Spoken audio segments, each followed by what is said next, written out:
Hello friends, welcome to இது நம்ம சமையலறை. இன்னைக்கு நம்ம சமையலறையில பிரெட் சில்லி எப்படி ரொம்ப டேஸ்டா செய்யறதுன்னு பார்க்கலாம். அதுக்கு முன்னாடி நம்மளோட சேனலை சப்ஸ்கிரைப் பண்ணாம பார்த்துக்கிட்டு இருந்தீங்கன்னா மறக்காம சப்ஸ்கிரைப் பண்ணிடுங்க. கூட இருக்கிற பெல் ஐகானையும் பிரஸ் பண்ணிடுங்க. பிரெட் சில்லி செய்யறதுக்கு 5 பீஸ் பிரெட்டை இந்த மாதிரி சின்ன சின்னதாக கட் பண்ணி எடுத்துக்கணும். ஸ்டவ் ஆன் பண்ணிட்டு ஒரு கடாய் வச்சுட்டு கடாய் ஹீட் ஆனோடனே 2 டேபிள் ஸ்பூன் அளவுக்கு ஆயில் சேர்த்துருக்கேன். ஆயில் லைட்டாக ஹீட் ஆனதுக்கு அப்புறமா கட் பண்ணி வச்சுருந்த ப்ரெட்டை இதில் சேர்த்து லைட்டாக ஃப்ரை பண்ணி எடுத்துக்கணும். 2 சைடும் லைட்டாக சவந்தா போதும். எல்லா ப்ரெட்டையும் ஈவனாக மிக்ஸ் பண்ணிவிட்டு இந்த மாதிரி ஃப்ரை பண்ணி எடுத்துக்கணும். இந்த மாதிரி சவந்தா போதும். இப்போது இது ஒன் சைடு அப்படியே இருக்கட்டும். ஒரு கடாயில் 2 டேபிள் ஸ்பூன் அளவுக்கு ஆயில் ஆட் பண்ணியிருக்கேன். இதோட 2 காஞ்ச மிளகாய் சேர்த்துக்கிறேன்.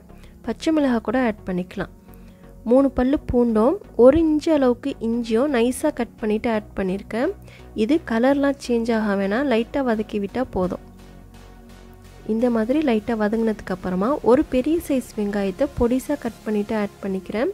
சின்ன சைஸ் வெங்காயமாக இருந்தால் 2 வெங்காயம் கூட சேர்த்துக்கலாம். வெங்காயம் சேர்த்துட்டு வெங்காயத்தோட கலரு நல்லா சேஞ்ச் ஆகிற அளவுக்கு வதக்கி விடணும். இந்த மாதிரி வதங்கினதுக்கு அப்புறமா ஒரே ஒரு தக்காளி, ஒரு சின்ன சைஸ் குடமிளகாவே கட் பண்ணிட்டு சேர்த்துக்கிறேன். இதை ஒரு 2 மினிட்ஸ் போல் நல்லா வதக்கி விடணும்.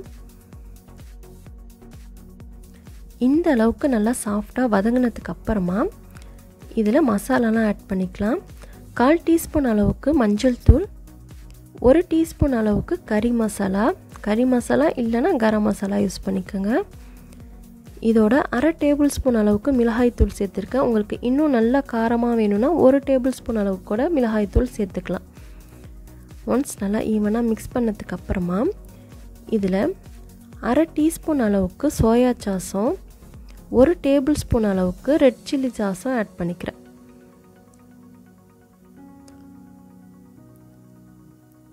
நல்லா மிக்ஸ் பண்ணதுக்கு அப்புறமா அடுப்பை சிம்மில் வச்சுக்கோங்க. மசாலாலாம் சேர்க்கும் போது நல்லா ஈவனாக மிக்ஸ் ஆனதுக்கு அப்புறமா 1/4 டம்ளருக்கும் குறைவாக கொஞ்சமாக தண்ணி சேர்த்துக்கோங்க.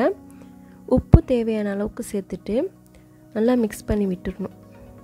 கொஞ்சமாக தண்ணி சேர்த்தால் தான் உங்களுக்கு இந்த மசாலாலாம் ப்ரெட்டில் சேரும்.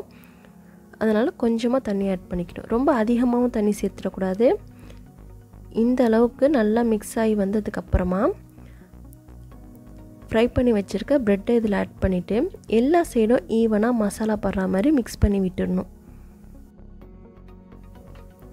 இந்த மாதிரி எல்லா சைடும் ஈவனாக மசாலா படுற மாதிரி மிக்ஸ் பண்ணி விட்டுடணும்.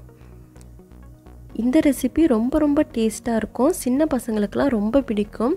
5லேருந்து 10 நிமிஷத்துக்குள்ளாரே செஞ்சிடலாம். லாஸ்ட் அண்ட் ஃபைனலாக கொஞ்சமாக மல்லிக்கீரை சேர்த்து மிக்ஸ் பண்ணி விட்டால் அவ்வளோதான், பிரெட் சில்லி ரெடி ஆகிடுச்சு. கண்டிப்பாக உங்கள் வீட்லேயும் இன்றைக்கி ட்ரை பண்ணி பாருங்கள். ரொம்ப ரொம்ப டேஸ்ட்டாக இருக்கும். இந்த ரெசிபி உங்களுக்கு பிடிச்சிருந்துச்சின்னா நம்மளோட சேனலை சப்ஸ்கிரைப் பண்ணாமல் பார்த்துக்கிட்டு இருந்தீங்கன்னா மறக்காமல் சப்ஸ்கிரைப் பண்ணிடுங்க. கூட இருக்கிற பெல் ஐக்கானையும் ப்ரெஸ் பண்ணிடுங்க. லைக் பண்ணுங்கள், ஷேர் பண்ணுங்கள், கமெண்ட் பண்ணுங்கள். தேங்க்யூ.